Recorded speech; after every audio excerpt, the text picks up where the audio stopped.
Yeah. Thanks to both of you for your testimony.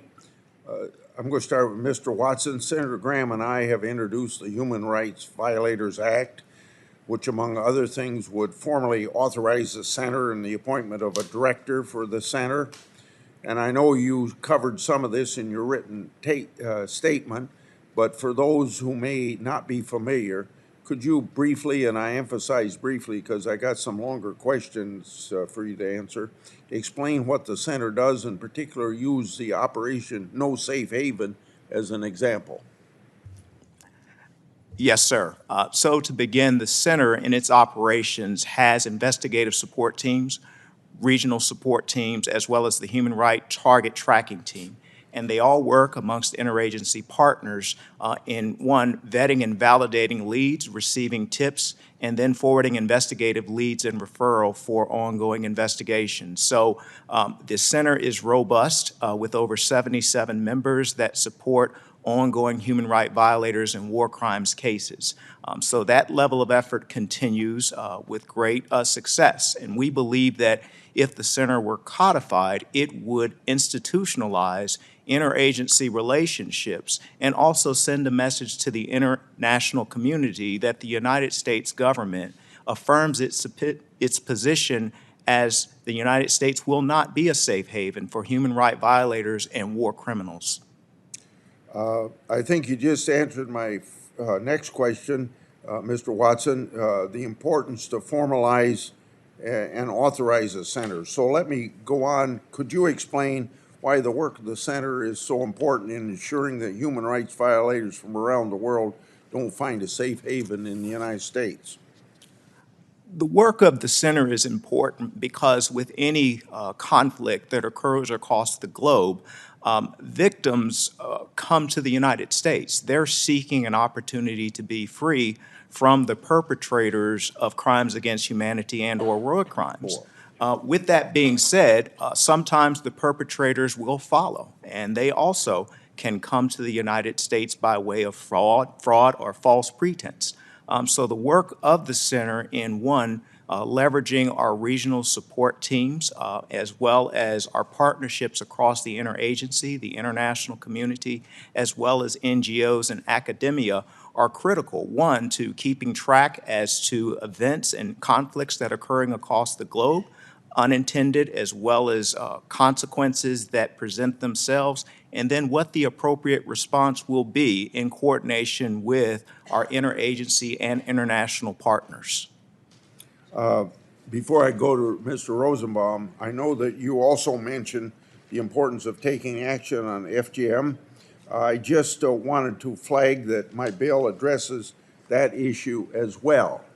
Mr. Rosenbaum, I lead a bipartisan bill with Chairman Durman and former Chairmans Graham and Leahy, as well as others, to ensure that we have jurisdiction to prosecute foreign war criminals who hide here. Often the United States will have the option to extradite someone who commits war crimes in a foreign country back to the scene of the crime or to their home country or another country that is willing to try them. Is this always the case, or are there some instances where we need a domestic prosecution option? Thank you, Senator. We're glad that you and the chairman share the Justice Department's commitment to ensuring that the United States is not a safe haven for the perpetrators of war crimes and other atrocity crimes, and also that we have the tools that we need to bring such persons to justice if they do get into the United States. Extradition is sometimes an option, and the Department of Justice has pursued that. I think, for example, of the case of Suleiman Mujagic, who was investigated by my section, the Human Rights and Special Prosecution Section, along with our partners at HSI and I believe FBI. And we got him indicted with our partners in the U.S. Attorney's Office in the Northern District of New York for torture. But when his extradition was requested by Bosnia and Herzegovina, we shifted gears and the department worked hard to facilitate that extradition, and he was, in fact, sent to Bosnia and Herzegovina to stand trial. In general, people should be tried near the scene of the crimes to be judged by the communities they've offended. And in the the Justice Department manual, the possibility of trial in a different forum is something that prosecutors are supposed to consider in every case. But sometimes, for instance, if the government that directed the perpetration of the crimes is still in power, for example, extradition isn't practicable.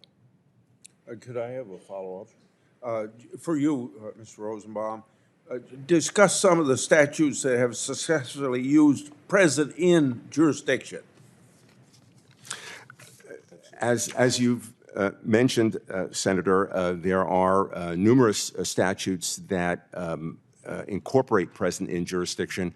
There are at least 21 of them, in fact, that Congress has enacted and that are in Title 18, the Federal Criminal Code. Many of them relate to terrorism, and they run the gamut from incidents in airports that interfere with aviation to a multiplicity of, as I think I said, terrorism offenses.